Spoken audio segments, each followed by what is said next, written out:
Welcome back to the show. Today we are talking about the NBA's play-in tournament and why I believe it is saving the regular season. Before I explain how it works, because if you watch this channel, you watch basketball and you already know how it works, let's talk about its predecessor, the play-in series in the 2020 bubble between the Grizzlies and the Blazers. There were obviously less games that season, so in order to keep things fair, the 9th-seeded team, if they were within 4 games of the 8th-seeded team, it triggered a play-in series. This resulted in a play-in series that ended up being 1 game between the Blazers and the Grizzlies. The Eastern Conference didn't have a play-in series. They were really bad that year. Ultimately, the play-in series only ended up being 1 game between the Grizzlies and the Blazers that the Blazers won. It was a great game, and it wasn't a foregone conclusion that the Blazers would get swept by the Lakers because the Lakers were 3-5 in the bubble. The Blazers actually got 1 game on the Lakers, and it was the first game. It was enough of a proof of concept to show that sometimes teams can have rough regular seasons due to injury, but can get healthy towards the end of the season and make really great TV. So in 2021, the NBA introduced the play-in tournament, where the 7th and 8th seed was competed for through the 7th to 10th best teams in each conference. The 7th and 8th best team only needing to win 1 game, while the 9th and 10th needing to win 2 games. At first glance, this seems kind of counterintuitive to me, because nobody really watches that 1-8 series anyway. You already know who's gonna win. The last time the 8th seed beat the 1 seed was in 2011, when it was the Grizzlies beating the Spurs. And this was the exception that proved the rule, because the Grizzlies were predicted to win anyway. The Spurs were hitting a skid, and Manu Ginobili had injured his elbow in the last game of the season. The Grizzlies were a 46-win 8th seed. That's really high. And they tanked their last 2 games to avoid playing the Lakers, the 2 seed. The Grizzlies knew exactly what they were doing. Since then, though, the 1-8 series has been pretty boring. So why would they take the most mid teams in the league and force us to watch a bunch of mediocre basketball foreplay? Well, the main reason is to reduce tanking. The NBA has a serious problem with teams purposely losing to increase their draft odds. They even changed the draft order odds to make things more even. This is another measure taken to disincentivize teams from putting out a poor product at the end of the season. Let's take a team like last year's Atlanta Hawks. They had a rough season due to injury, but were able to play their way into the playoffs by beating the Cavs and the Hornets. They also stole a game against the Heat in that first round. The Hawks would have definitely given up on their season way earlier if it wasn't for the play-in tournament. Or let's take the year before, where we got to see LeBron James and Steph Curry play each other for the 7th seed. That gave us this moment that I think about all the time for some reason.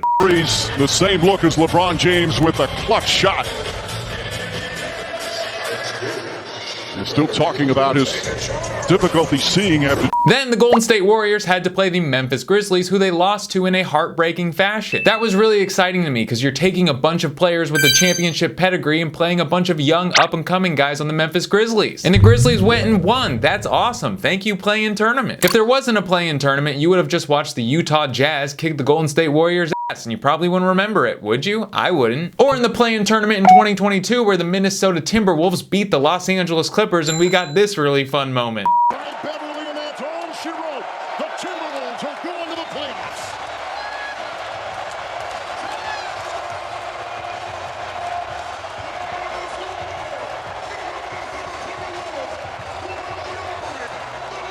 Regardless of whether you think the Timberwolves overreacted or not, that was a pretty great spectacle to watch. Then those anemic Clippers had to go on and play the scrappy New Orleans Pelicans and lose. This was great because the Pelicans wanted to win, and they wanted to play the Suns in the first round of that playoffs. The Clippers didn't have Kawhi, and they weren't even playing Paul George in that play-in game. The play-in game led a bunch of guys that were working hard and stringing together wins into the playoffs. And it made sure the Clippers, a team that had a good start but was already looking toward next season, wasn't going to waste any precious TNT airtime. The Clippers are the least likable team in the league, in my opinion. They aren't even unlikable in a fun way like the Memphis Grizzlies. Upper middle tier basketball with no identity.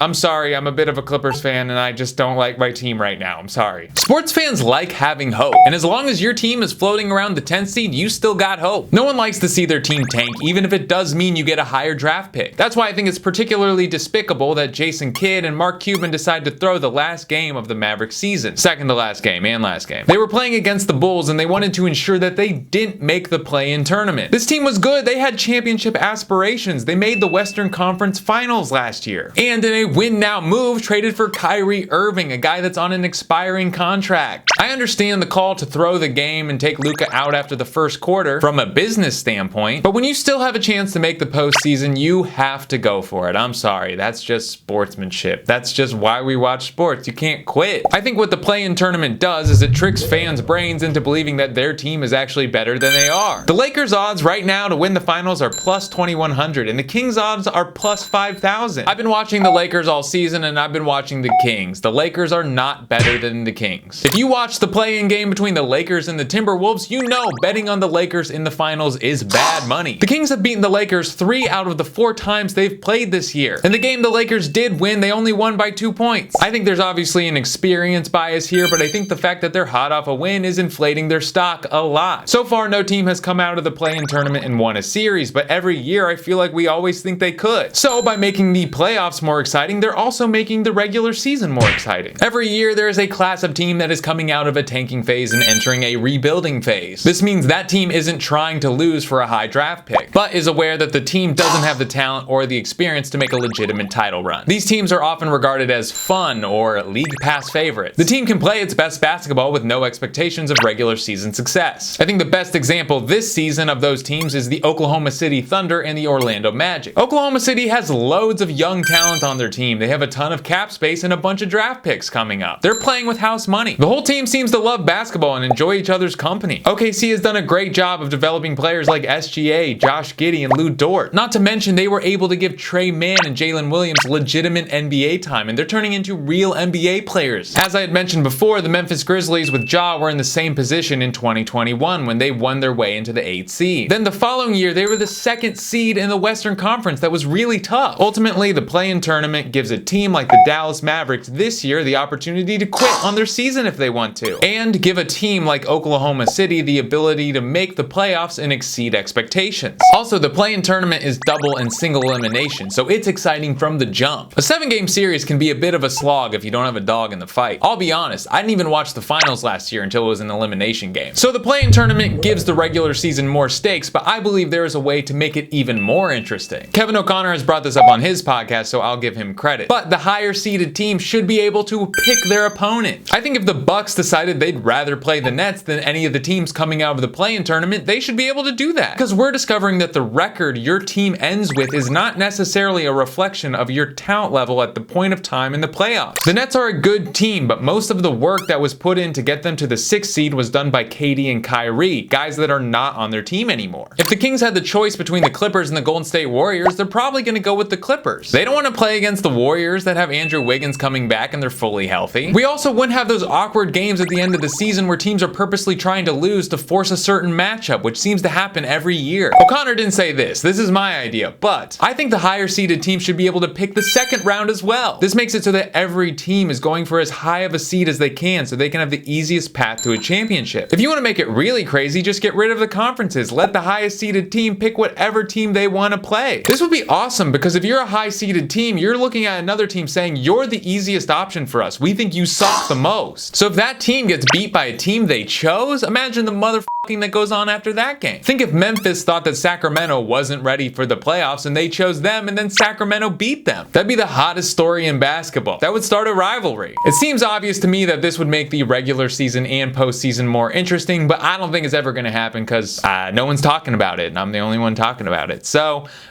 people don't like change, but they're changing a lot of things. Who knows? Eat a corn dog, love your mother, be good.